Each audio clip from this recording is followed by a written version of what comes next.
Interesting times, is it, in the world of politics now, but this sort of thing really interests me behind the scenes, as you can imagine, because it's always more fascinating, as I often say here on the show, what goes on behind the scenes than actually is out in the public domain.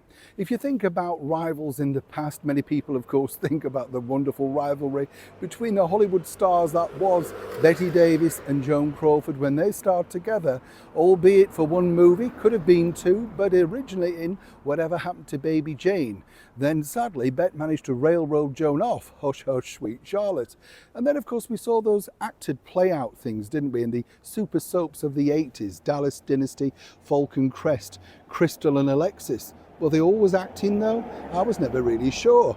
But what's fascinating now, according to a very well-placed source who's currently working behind the scenes at the White House over in Washington, things are taking a turn for the worst in the race to become the President of the United States. As ever, let me explain. To see you today. Thank you so much as ever for your time. It is always fun, isn't it? So we'll have another wave. It is always fun, isn't it, that when you find out really what goes on behind the scenes. Who remembers the brilliant TV series The West Wing with Martin Sheen and Rob Lowe?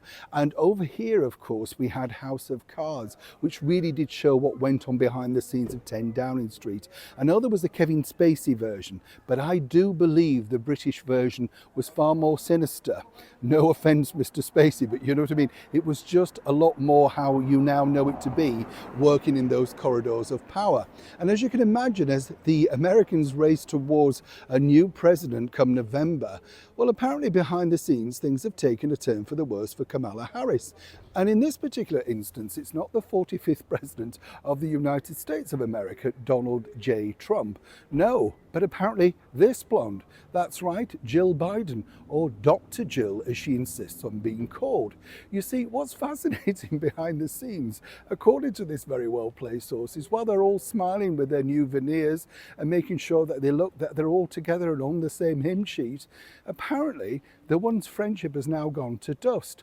This is because Dr. Jill did not want to have her husband, the President of the United States, Joe Biden, well, shoved in a corner. She felt he could run again. She loves being the First Lady. Let's not forget she's currently on the front cover of the US magazine Vogue.